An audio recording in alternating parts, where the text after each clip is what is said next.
Hello, OT friends, and welcome to the Uncommon OT series. I'm Patricia Modis, and I'm your host, a Filipino-American, native New Yorker, currently based in Los Angeles, bulldog mama, and an uncommon occupational therapist myself for the past 22 years. On this podcast, you will hear me proudly feature the unique careers of occupational therapy practitioners working in non-traditional and role-emerging practice areas, settings where OT is uncommon. I invite you to receive a dose of OT inspiration, to learn, to think outside of the box, and to be energized and motivated to follow in these unconventional paths. Happy listening!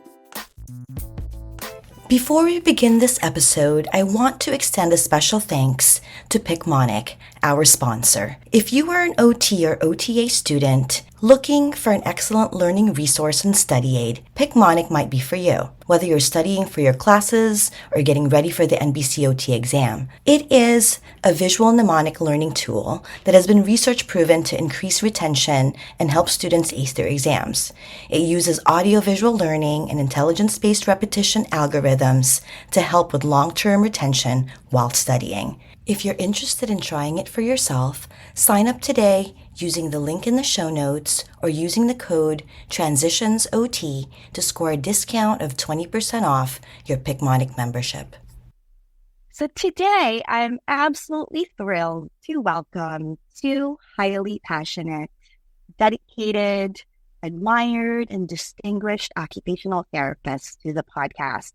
You may recognize their names. I'd like to welcome Dr. Karen Jacob and Dr. Alyson Stover. Karen and Alyson are here to talk about artificial intelligence and how they're adopting AI into their current practice settings. Welcome to the podcast, ladies. Thank you. I am so grateful to you both for taking the time to share about your current work with AI.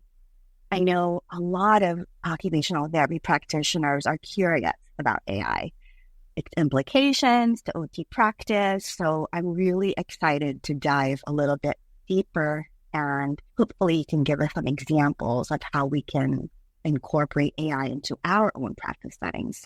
Can you get us started by telling us a little bit about yourselves and perhaps some of your favorite occupations? Tricia, we've known each other a long time. We have.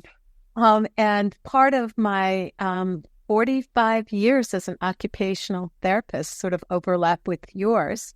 I've been working at Boston University for 41 years as a professor and in a recent role as Associate Dean of Digital Learning and Innovation. But I have other roles besides being an occupational therapy practitioner. I'm a mom. I'm an ama, which means grandmother in Icelandic, and that's really important because I had the opportunity to be on a Fulbright in Iceland, and it was very impactful on me both professionally and personally. I have 5 grandkids. I just put a little plug in for that. Your favorite occupations besides spending time with my family and friends? And some of those are like going to theater performances. I love photography. Traveling, especially internationally. I feel like I'm an explorer. I love adventures with traveling. And if I'm just in the, a wintry area, cross-country skiing is something I'm passionate about. And in the summer, kayaking. So thanks for asking about my meaningful occupations. And I did leave out cooking, which I love to do as well.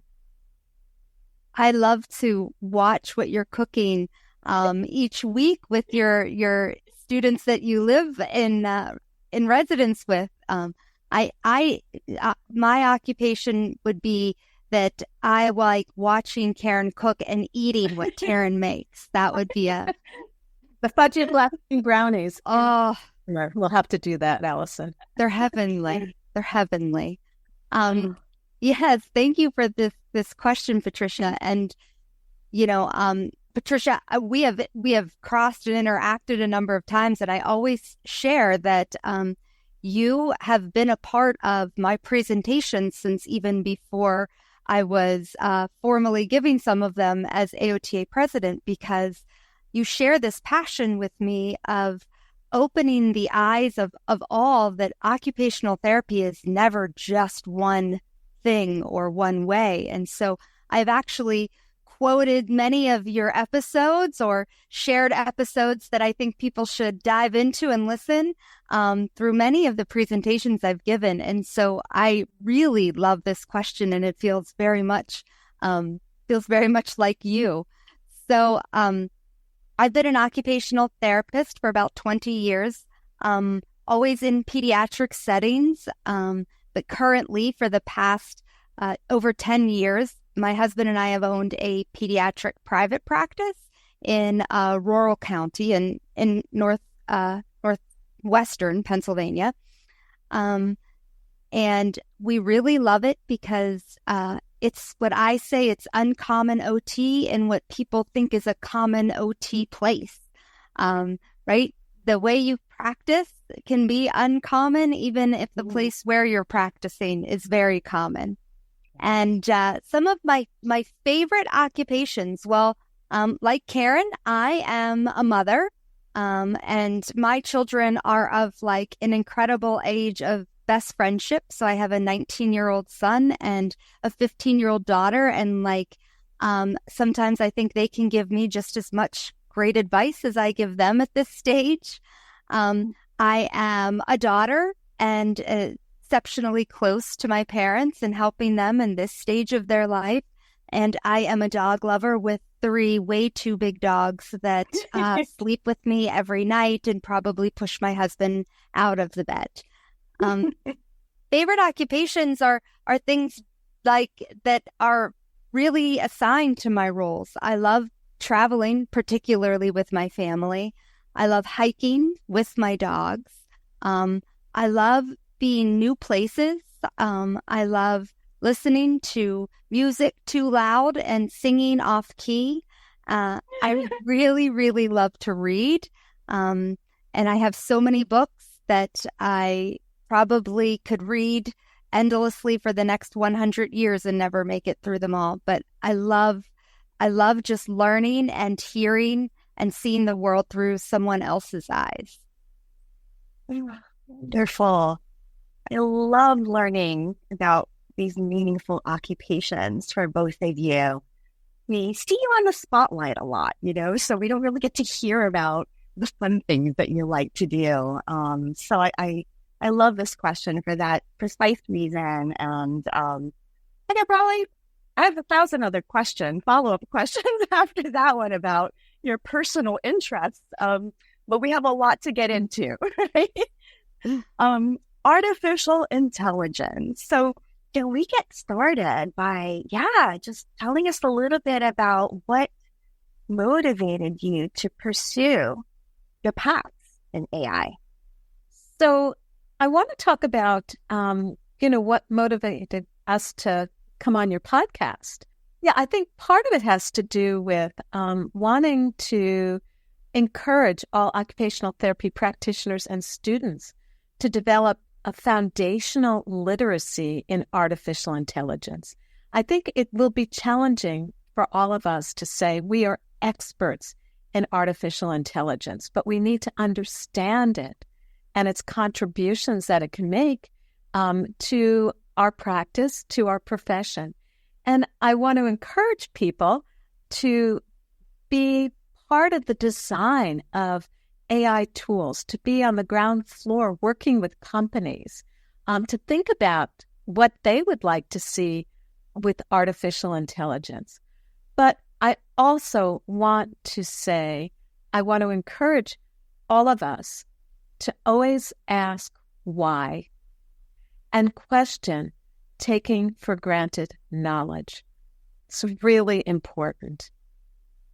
Yeah, I mean, I would have to echo much of what Karen says. And when I was really thinking about great spaces to talk about and have this conversation, your podcast felt like a great space because, right, it's a little bit along of what I said earlier on with my own pediatric practice, right? This idea of uncommon occupational therapy doesn't have to be the idea that we are always going into new spaces or spaces that aren't likely heard about or, utilizing our OT lens in this way that's really facilitating some other type of business or entrepreneurial skill that actually we can be uncommon in the spaces where we are. And I think that artificial intelligence is a great way to start to be that uncommon wherever you are. And really what I foresee is that we get to a place where it's not the uncommon OT, but where the world starts to recognize that occupational therapy itself is uncommon. We are uncommon to the general ways that people interpret healthcare delivery. We are uncommon to the general ways that people see and understand clinicians and providers. And so when I think of AI, it's a great way to start to be uncommon no matter where you are and really elevate that you're not just an uncommon OT or OTA, that OT itself is uncommon, and that's what's really incredible about our profession. That's our secret sauce, right? It's the way that we see things, the way that we look at something or a system or a person. So thank you so much for your contribution to the podcast and for sharing with us about your current venture. You've both been OTs for many, many years and have delved into a variety of different things. And again, we talked earlier about your leadership. So this is a really great way for you to kind of pave the way for us again, right? Tell us, show us how we can incorporate AI into our practices. And Alyson, I think your practice is a perfect example because there are many pediatric settings out there that exist already. So this might be a great way to kind of segue into your current uncommon OT work. I'd love for you to tell us a little bit more about that. Yes, well, so I had the great fortune of being interested in how to create efficiencies and particularly thinking about technology. When we came about those very acute stages of the pandemic and those early periods of shutdown and staying in place, right? Healthcare places were the few places that still remained open. And we really had to think about the idea that we had a number of clients who we were the consistency. And so how are we going to continue to be consistency in those children's days, but at the same time, be really aware that we needed to protect each and every individual in our community, not just the individuals coming into our clinic or our clinicians, but everybody that they would interact with. And so we really had moved into a space of telehealth rapidly and quickly. And that's where I really started to get interested in the idea that telehealth and the telehealth platforms, they're not new and they're great, but we could be even more efficient and more innovative as we dive deeper into what all technology can help us with and really catapult how we deliver our services. And I was fortunate enough to have a great friendship in Karen. And so, Karen, I'll let you share sort of the beginning of the story since it starts with you, and then we'll follow up. Yeah, that's great. Thank you, Alyson. And I have to say, I have a love for telehealth as well and had been doing telehealth using the concept of ergonomics and evaluating people's computer workstations. And so back to COVID again, it was easy to really transition back to doing telehealth. So let's start a story. Over a year ago, a colleague shared with me their work with Quoro and how they were helping this company design these gaming experiences. And this colleague is an occupational therapy practitioner. And these gaming experiences were targeted towards children and to help enrich occupational therapy practice. And she asked if I would like to meet the owner of the company to learn more. And you have a sense that I love to learn, and I'm very interested in innovative things. So, of course, I said, yes, introduce me. And so the owner of the company, MOT, who's a visionary, came to Boston. I learned that his wife is an occupational therapist, and I believe that over the years, she helped him appreciate and understand our profession.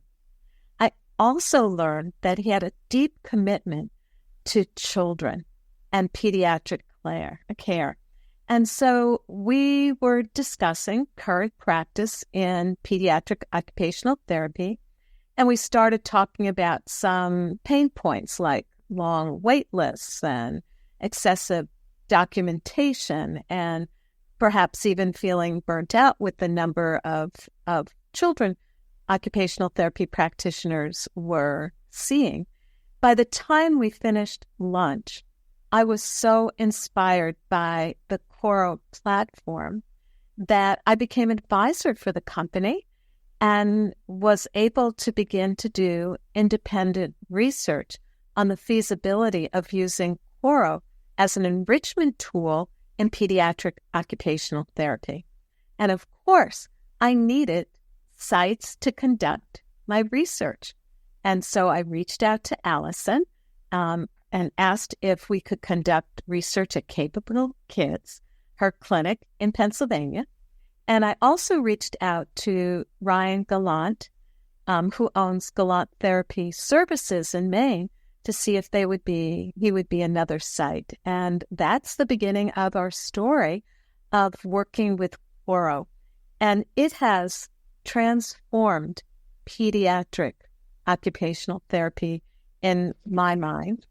And it's really helped us better understand how to engage children so that they're even more motivated, because the Quoro platform is completely child-centered. And Alyson will be able to share some of the experiences that we've seen at the clinic, and I can go into more details about some of the outcomes and results from the study. Yes.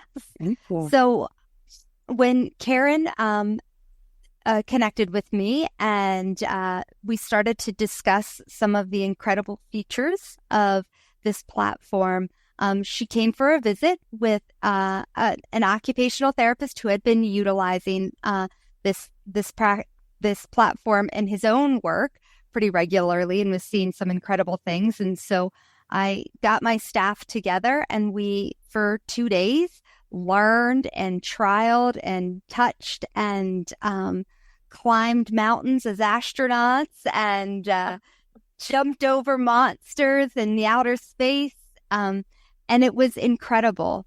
It was fun. It was engaging. My clinicians were laughing.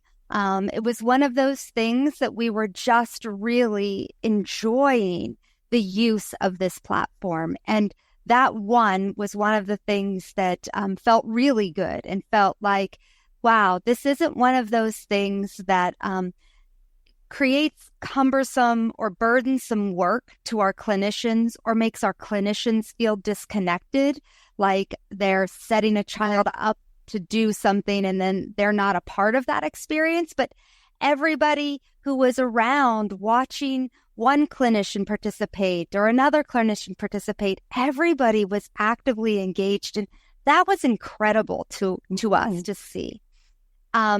Then what we really discovered on top of that was there was minimal need for any type of extra equipment. So you have the access to the Quoro platform through what looks like a typical app, and you can download it onto anything that really you can access these apps from. So an iPhone or a tablet, right? There's nothing to connect to the child. And that was really incredible. So often we find that there's incredible programs and opportunities out there, but they've got sensors to put on or clickers, and you'd lose them, or they'd break, or they'd fall, or they'd lose stickiness. And And this didn't have any of that. It was simple. It was simple and engaging.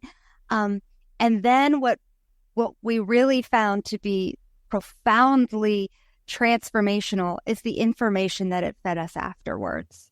So it really has an opportunity to look at that child from over 280 different points on the child's body and read that. Things like the heart rate of the child through their eyelid, looking at changes in facial muscles to determine when the child is experiencing greater frustration or when the child is demonstrating more inhibition and better attention.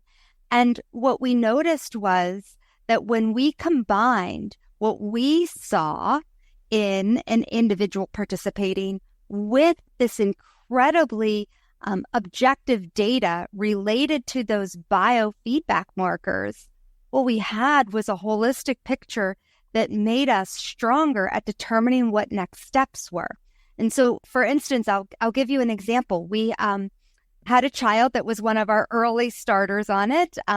I believe that he himself is like a commercial. He walks around telling everybody how wonderful it is. And after his first 2 weeks of using it, he said, "You guys should really think about sharing this with other people. I think people would want to buy it." We were like, "Thanks."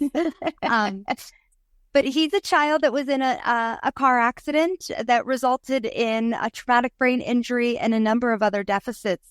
And one of those deficits was that he really had a decreased mobility throughout the left side of his body.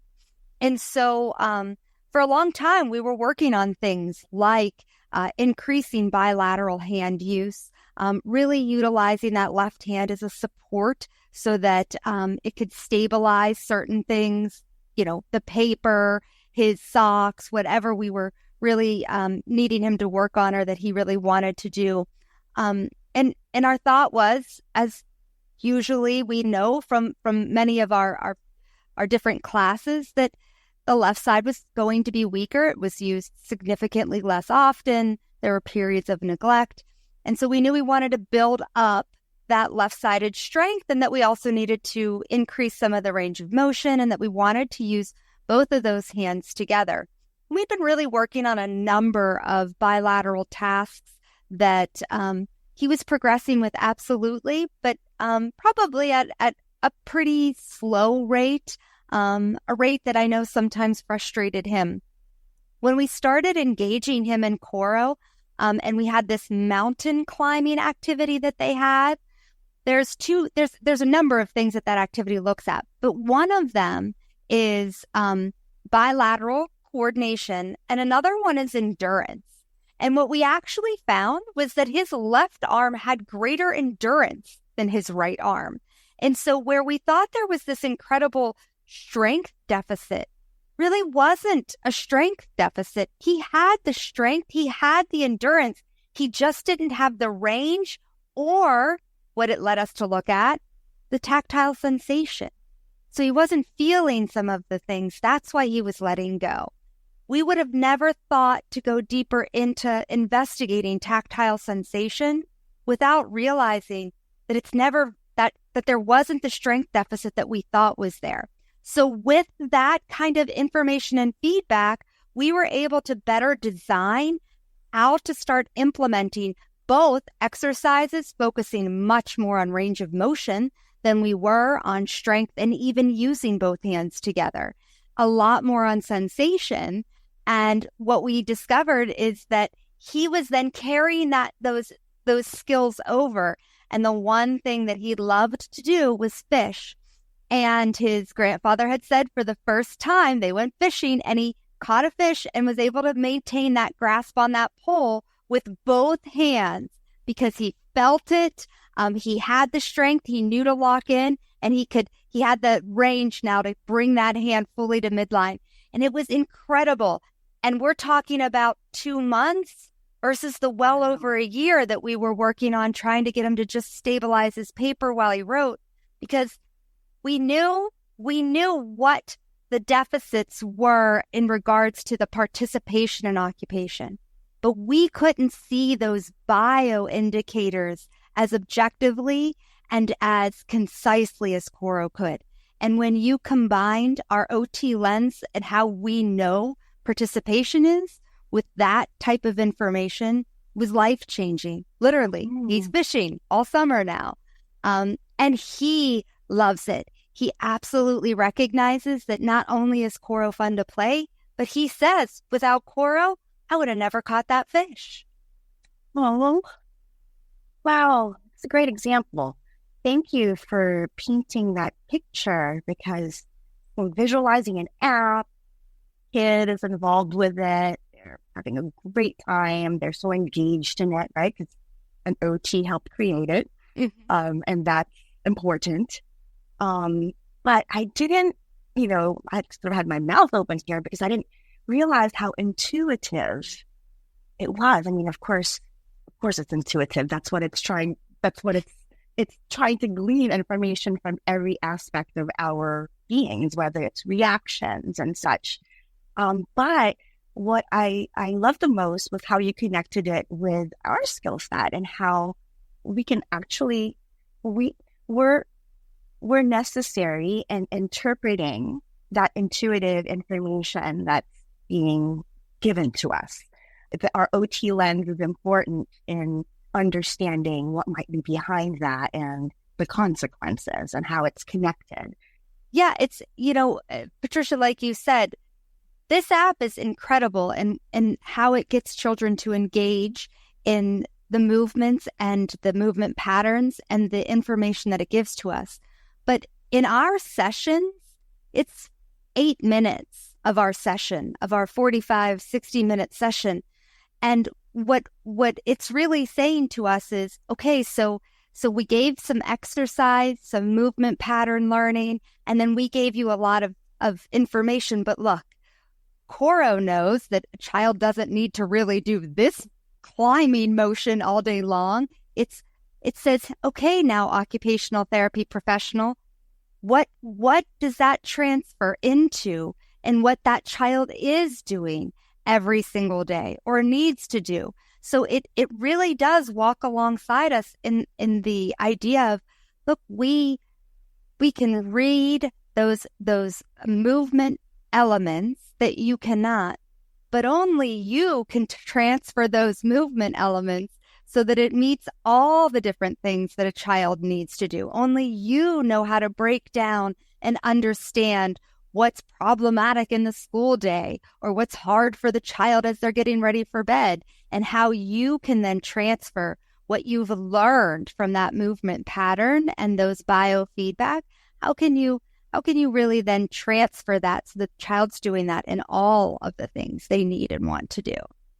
Yeah. And, I just want to maybe paint a picture for the listeners a little bit more. The Coro platform uses computer vision. So if you can think of, your iPhone or tablet actually looking at the child, and the child is seeing themselves as an astronaut. And there's this very cute flower, Alfie, that's part of these stories. And so the child, as they're doing those movements that Alyson was describing, is seeing themselves as this astronaut doing it. So they become very engaged. And at the same time, the occupational therapy practitioner is getting this data-driven information that can go right into documentation. And the algorithm really acts like the just right challenge. And again, Alyson mentioned something about it not replacing us. It's just enriching and walking side by side. And so in our research study, we encourage the occupational therapy practitioners to use the Coro platform for about 5 to 10 minutes or less at the beginning of their therapy session, and then go into their regular therapy. But what was an extender of what we're doing is that the Coro app, the Coro platform, can be used at home. And so the child is able to have this additional skill development in their home environment, and they're highly motivated. And I think for all of us, we would love to have more time with every child that we work with. And now Quora allows that by having the child be able to use the Quora platform at home.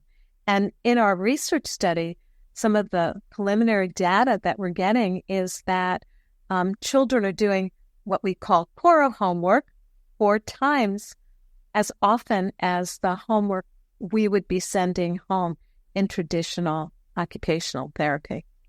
Reading. Sounds like such an effective software.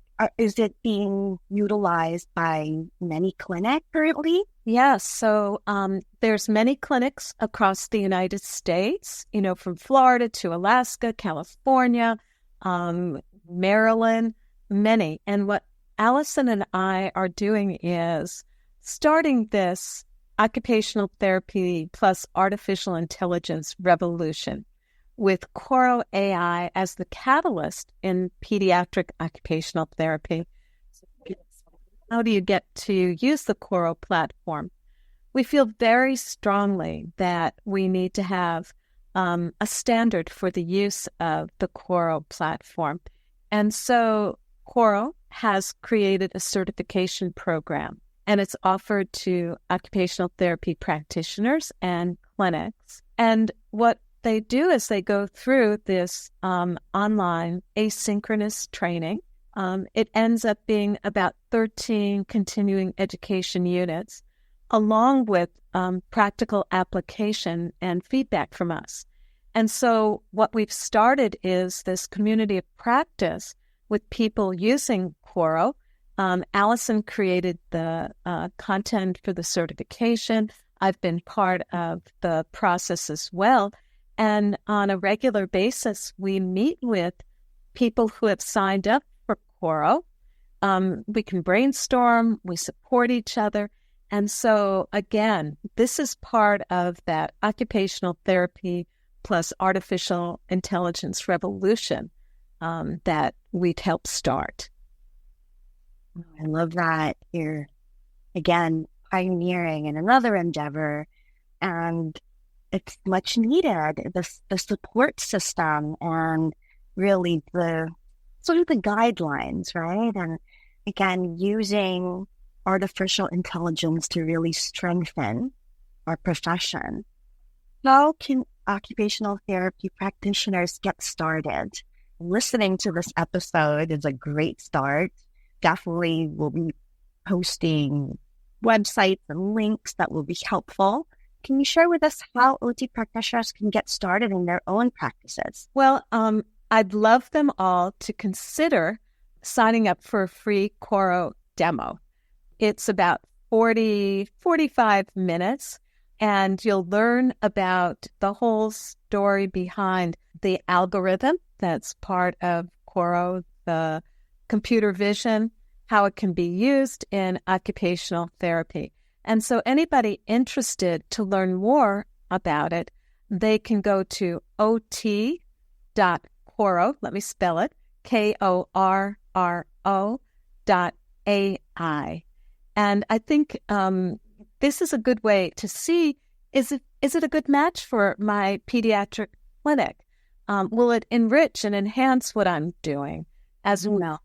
And part of the Quora certification process helps the clinic owner, the occupational therapy practitioner, see how they can integrate it into what they're doing, and also to generate additional revenue for their clinic. Yes, and as we've kind of described a few times this episode, it's amazing. But really, we could never do full justice to describing Quora through just our words, right?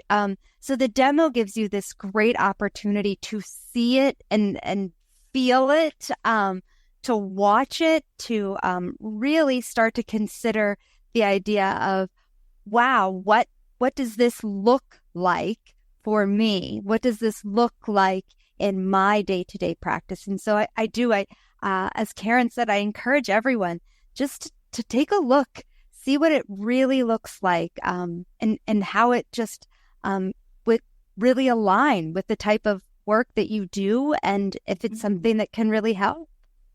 Yeah, and I want to comment on the company Coro as well. I've been an occupational therapy practitioner for many, many years, and I've never endorsed a product. And I full-heartedly support Coro. And part of it has to do with their own values that resonate with me, but that they care about occupational therapy, that they care about child development, and they care about hearing from us. So it's not a company that is static. They're always growing. Everything changes. They want to hear what we need and want. And again, that the Coro platform was designed by occupational therapy practitioners with data scientists and a visionary, MOT, and that it was designed for us. And that's, I think, remarkable and uncommon. Well, we'll definitely put that 45-minute demo on our show notes so folks can take a look at that. Now, for OT practitioners like myself who are not in pediatric settings, do you have any advice on how we can begin to adopt AI into our practices? Yes, I think first of all, to not be frightened of artificial intelligence. So to start off with being very open-minded. How I got involved was I started taking some continuing education. I started reading. I started talking to people. I went to conferences where people were sharing what they were doing in artificial intelligence. And I reached out to people. I actually did some searches through publications, but also through word of mouth, saying who is doing what in artificial intelligence and talking to them. And that has been really insightful. So again, feel comfortable reaching out, feel comfortable learning. Lifelong learning is very important, and artificial intelligence is evolving. So something that you might learn about today may be different tomorrow. So making sure that you have reliable resources to go to. The American Occupational Therapy Association conference, the World Federation of Occupational Therapists conference that'll be in 2026. Go there and listen to what people are doing, but become comfortable with reading the evidence literature as it's evolving. And look at collaboration. I think that's really important in artificial intelligence too. You know, we talked about Coro designing their platform for occupational therapy practitioners, but there were other people, data scientists. So we share ideas. You know, we are such a creative profession. Reach out and say, can we collaborate? Can we learn from each other? I think that's a great way to really advance your knowledge and skills. Yes, and to build off of that, right, we are a community. And so find where the community is talking about this. Look on CommunOT if you're a member of AOTA. And, you know, you can even pose the question, who's currently utilizing AI in their practice? Or is anyone familiar with any AI products that they have really loved, right? Start the conversation if you don't see it on there. And Karen and some brilliant colleagues with her are the ones who have really originated the Facebook group OT for OT.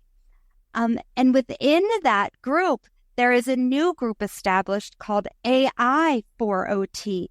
Join it. Hear what people all over the world are talking about and utilizing it. Recognize that AI itself is not new. AI has been around for many decades. And there are ways that we've been utilizing AI for a number of years now. Karen has a great example when she talks to Siri and then everybody's phone lights up.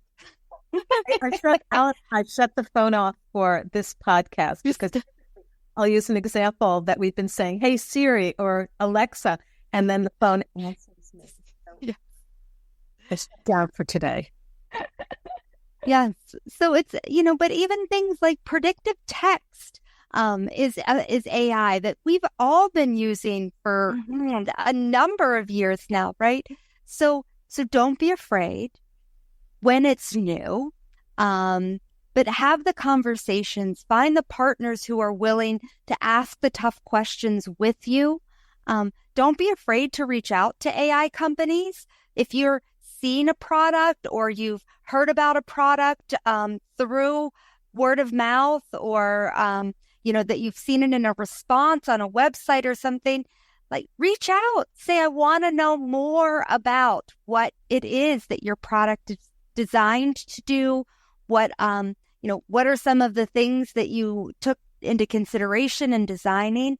We really just need to recognize that AI, it's here and it's integrated and going to continuously be a part of our developing healthcare delivery system, and that our healthcare delivery system is going to change and look at different and new ways of creating and supporting, even defining what health is for an individual.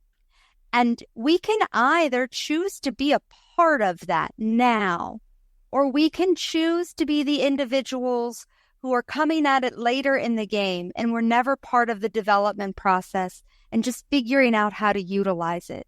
I think one of the things that I mentioned most is we didn't see and we didn't know how, and we weren't invited to be part of the creation of those many electronic medical record systems in the very beginning, right? Mm-hmm. And what did we find when we were all transitioning to them? We were frustrated. They weren't giving us space to write the things that we needed to write. It didn't have the selections or the boxes that we needed because we weren't there when it was being developed. This is our opportunity to be there while it's being developed and to find those collaborators, to ask those hard questions. Don't be afraid to implement and try some AI techniques that you might hear about or see. And it's okay if it fails, right? You need to start to bring it in and assess it for yourself. Is this really doing what it says it can do for me? Is this really helping and supporting client outcomes?